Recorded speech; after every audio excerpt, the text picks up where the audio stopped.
Assalamualaikum warahmatullahi wabarakatuh, teman-teman. Selamat datang kembali di Dollar Hunter.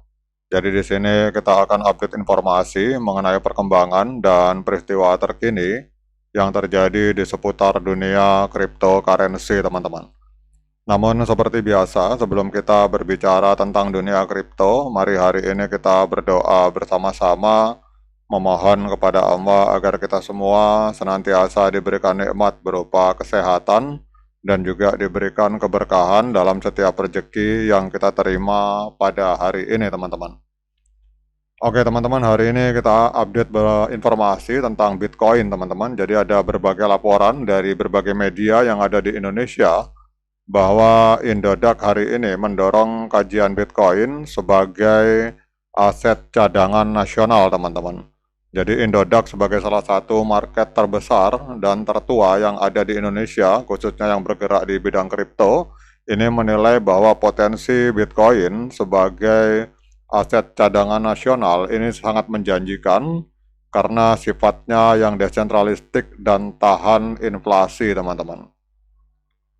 Kemudian di media beritaja.com juga dinyatakan juga masalah Indodax ini bahwa para pelaku pasar mata uang digital mengatakan munculnya wacana Bitcoin sebagai opsi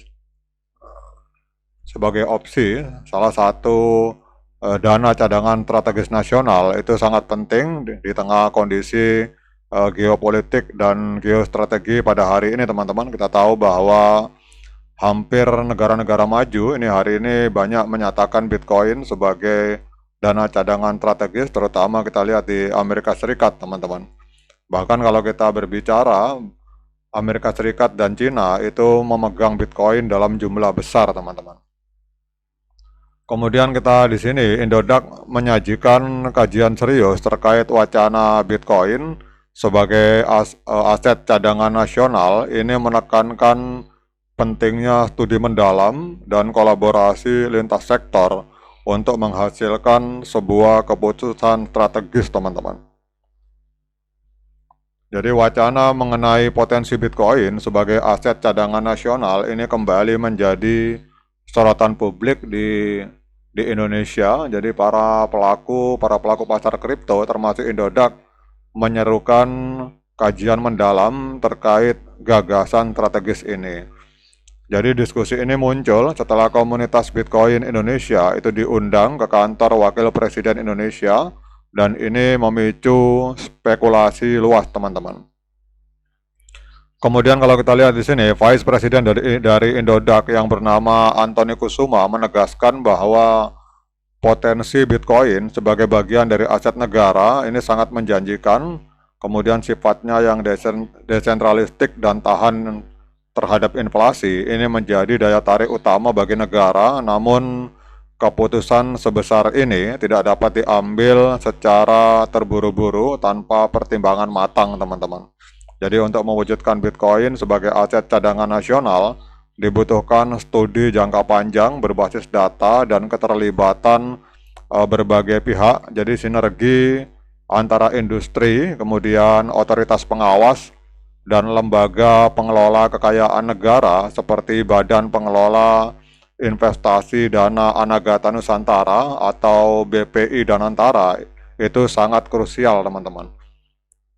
Kemudian juga kalau kita lihat di sini bahwa kita berbicara data dari Otoritas Jasa Keuangan Indonesia menunjukkan pertumbuhan signifikan dalam transaksi kripto di Indonesia.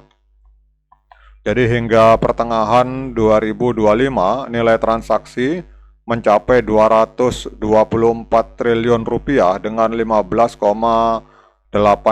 juta pengguna, teman-teman. Jadi angka ini mencerminkan adopsi aset digital yang terus berkembang di masyarakat, teman-teman. Jadi pertumbuhan ini mengindikasikan bahwa aset digital memiliki posisi yang semakin penting dalam lanskap keuangan nasional, teman-teman. Ya, kita berharap agar pemerintah Indonesia itu bisa melakukan hal ini, teman-teman. Jangan sampai nanti semua negara sudah melakukan hal ini, ternyata kita terlambat, teman-teman. Jadi kalau teman-teman tahu bahwa Amerika Serikat, kemudian El Salvador, dan negara Bhutan, Kalau di Bhutan itu mereka menambang Bitcoin dengan menggunakan pembangkit listrik tenaga air, teman-teman.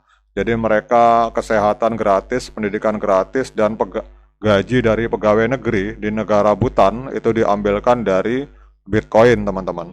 Sementara kalau teman-teman banyak melihat di berbagai laporan media bahwa El Salvador itu berhasil membayar hutangnya terhadap kepada IMF dengan cara melakukan akumulasi Bitcoin. Dari pada saat Bitcoin mengalami ledakan harga, kemudian pada saat itulah El Salvador mencairkan sebagian Bitcoinnya, kemudian mereka melakukan pembayaran hutang. Jadi sebenarnya Bitcoin ini kalau menurut saya pribadi ini juga bisa menjadi salah satu solusi untuk mengatasi beban utang negara, teman-teman. Jadi jangan sampai kita kalah dengan Amerika. Amerika sudah terlebih dahulu menyatakan bahwa Bitcoin dan Ethereum itu akan menjadi dana cadangan strategis negara, teman-teman. Nah, sekarang kita akan melihat kondisi market kripto. Hari ini sedang bullish, teman-teman. Jadi total market kripto hari ini mengalami kenaikan signifikan 1,44%, dan Bitcoin hari ini mengalami kenaikan cukup lumayan 0,72%, teman-teman. Jadi kalau kita lihat di sini, kita lihat Bitcoin ini harganya hari ini diperdagangkan 1,9 miliar, teman-teman. Jadi 1,9 miliar rupiah, naik sekitar 2,69% dalam 7 hari. Sementara untuk Bitcoin mengalami kenaikan 0,74%. Sementara untuk Ethereum hari ini mengalami kenaikan sangat signifikan di angka 5,38%, bahkan kenaikannya dalam satu minggu ini jauh melampaui Bitcoin, teman-teman. Jadi kalau Bitcoin hanya naik sekitar 2,7%, kita lihat Ethereum naiknya 22,61%, teman-teman. Jadi kita lihat di sini Ethereum dalam 24 jam mengalami kenaikan 5,4%. Hari ini diperdagangkan di angka 69 juta rupiah, teman-teman. Sementara untuk XRP, teman-teman, ini kita lihat hari ini juga lumayan harganya ada di angka 52.673 rupiah, tetapi kita lihat mengalami koreksi sebesar 1,94%. Sementara dalam 7 hari terakhir itu untuk XRP ini kenaikannya sangat lumayan sebesar 13,9%, teman-teman. Kemudian untuk BNB juga kenaikannya sangat signifikan 7,93% dalam satu minggu, dan ini juga mengalahkan kenaikan dari Bitcoin. Untuk 24 jam terakhir ini kita lihat naik sebesar 1,51%. Untuk BNB diperdagangkan di angka 13 juta rupiah, teman-teman. Jadi ini yang luar biasa, Bitcoin ini 1,9 miliar, teman-teman. Ini kelihatannya dalam beberapa waktu ke depan ini bisa tembus 2 miliar, teman-teman.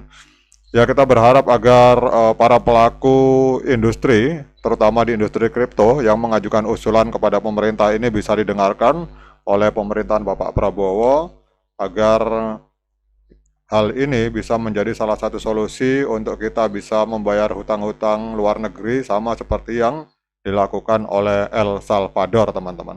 Oke, teman-teman, demikian update informasi kali ini. Tetap semangat bermain di dunia kripto, namun tetap hati-hati. Sekian dari saya. Assalamualaikum warahmatullahi wabarakatuh.